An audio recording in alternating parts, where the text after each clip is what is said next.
Hello friend, তোমরা দেখছো আমার ভিডিও। আজ 26শে ডিসেম্বর। আজকে তোমাদের ডাব্লিউবিপির রেজাল্ট আসার কথা আছে। তবে তোমরা অপেক্ষা করো। আজকে একটা সূত্রে খবর ছিল যে 26শে ডিসেম্বরের মধ্যে তোমাদের রেজাল্ট দেবে। তার রেজাল্ট বেশিরভাগ এর আগে যে রেজাল্টগুলো বার হয়েছে, তোমার ডাব্লিউপি, এসআই, কেপি বা এক্সাইজের যে রেজাল্টগুলো বার হয়েছে সবগুলোই মোটামুটি তোমার সন্ধ্যে 6টা থেকে রাত্রি 10টার মধ্যে বার হয়েছে। তো এখনও হাতে অনেক সময় আছে, তোমরা অপেক্ষা করো, রাত্রি 9টা 10টা পর্যন্ত অপেক্ষা করো। যদি আজ না আসে কালকে দেবে, কারণ জানুয়ারির ফার্স্ট উইক থেকে তোমাদের ফিজিক্যাল শুরু হচ্ছে। এই ফিজিক্যাল যে ডেট দেবে হাতে তো কিছুটা সময় দেবে, একদম যে আজকে রেজাল্ট বার হবে আর কালকে থেকে মাঠ হবে এরকম হয় না। কারণ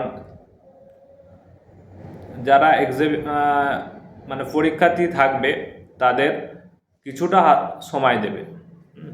তা তোমরা অপেক্ষা করো, আজ না হয় কাল তোমাদের রেজাল্ট দেবেই। আর একটা কথা, এর আগে ভিডিওতে আমি যেরকম কাট আপ দিয়েছি সেই রকমই তোমাদের একটা নোটিশ ভাইরাল হয়েছে, সেই রকমই কাট আপ আছে। তো সেই কাট আপটা তোমরা দেখে নিও। তবে আমার যতটুকু মনে হয় এই যে কাট আপটা ভাইরাল হয়েছে এটা কিন্তু অফিসিয়াল না, কোনো অফিস বা পিআরবির বোর্ডে কিন্তু দেয়নি বা ওয়েবসাইটে দেয়নি, এটা জাস্ট ফেক ঘোরাঘুরি করছে। হ্যাঁ, কিন্তু এইরকমই যাবে, এর থেকে বেশি যাবে না। আর একটা নোটিশ তোমাদের ঘুরছে যে তোমাদের কোথায় কোথায় ফিজিক্যাল হবে সেই লিস্টটা দিয়ে দিয়েছে। সেই লিস্টটাও মানে কোনো অফিসিয়ালি না, তবে ওই রকমই হবে। তোমাদের যেমন যেমন ডিস্ট্রিক্ট দিয়ে দিয়েছে, এবার 400 মিটার ট্রাকে তোমাদের ফিজিক্যাল হবে। যেমন নদিয়া মুর্শিদাবাদের ক্ষেত্রে বহরমপুর স্টেডিয়ামে ফিজিক্যাল হবে। এই নোটিশটাই 2020, 21, 22-এর দিকে এই নোটিশটাই কিন্তু মানে ভাইরাল হয়েছিল। এবারও দেখছি ভাইরাল হয়েছে। তা ওই রকমই হবে। যেমন তোমার উত্তর 24 পরগনা, দক্ষিণ 24 পরগনা, কলকাতার ক্ষেত্রে ব্যারাকপুরে মাঠ হবে। এদিকে যেমন বাঁকুড়া, পুরুলিয়া, পশ্চিম বর্ধমান, পূর্ব বর্ধমান এদের ক্ষেত্রে দুর্গাপুর মাঠ হবে। আবার এদিকে তোমার মালদা, জলপাইগুড়ি এদের ক্ষেত্রে যে অম্বিকানগর ওখানে মাঠ হবে। হ্যাঁ, এরকম দিয়েছে। তা তোমরা খুব ভালো করে প্র্যাকটিস করো, হাতে আর একদমই সময় নেই। জানুয়ারির ফার্স্ট উইক থেকে তোমাদের ফিজিক্যাল শুরু হতে যাচ্ছে। তোমরা এখন থেকে তোমরা রোদে প্র্যাকটিস করো, যখন 9:30, 10টা, 11টা বাজবে তখন তোমরা প্র্যাকটিস করো।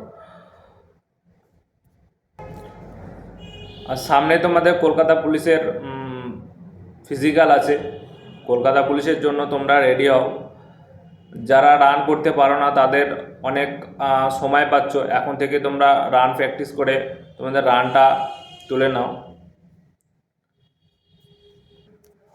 আমি আগেই তোমাদের একটা ভিডিওতে কাট আপের কথা বলেছি, এই ভিডিওর শেষের দিকেও আমি কাট আপটা দিয়ে দেবো, তোমরা মিলিয়ে নেবে। ওই রকমই যেতে চলেছে তোমাদের কাট আপ।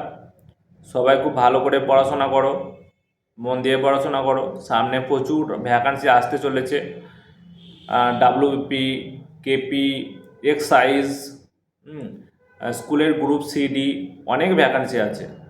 তাই কেউ মন খারাপ করে বসে থাকবে না যে একটা আমার হয়নি বলে আমি আর চেষ্টা করব না, ছেড়ে দেবো, পড়াশোনা করব না, বাইরে চলে যাব, এরকম করবে না। কারণ 2-1 বছরে 2-1বার চেষ্টা করে কিচ্ছু হয় না, তোমাকে বারবার চেষ্টা করতে হবে। তুমি যদি কঠোর পরিশ্রম করো তোমার ভাগ্যে সেটা থাকবেই, তোমাকে ভগবান আল্লাহ সেটা দেবেই। যারা ইউআর জেনারেল আছো তাদের তোমার 47 থেকে 50-র মধ্যে কাট অফ থাকবে। যারা এসসি আছো, এসসি তোমাদের 37 থেকে 42-এর মধ্যে তোমাদের কাট অফ থাকবে। যারা ওবিসি এ আছো 45 থেকে 50-এর মধ্যে তোমাদের কাট অফ থাকবে। ওবিসি যারা বি আছো 47 থেকে 50-র মধ্যে তোমাদের কাট অফ থাকবে। আর যারা এসটি আছো যাদের 29 থেকে 35-এর মধ্যে কাট অফ থাকবে। এবার দেখে মনে হবে যে এত কম কাট অফ, হ্যাঁ বন্ধুরা এইরকম কমই কাট অফ যাবে।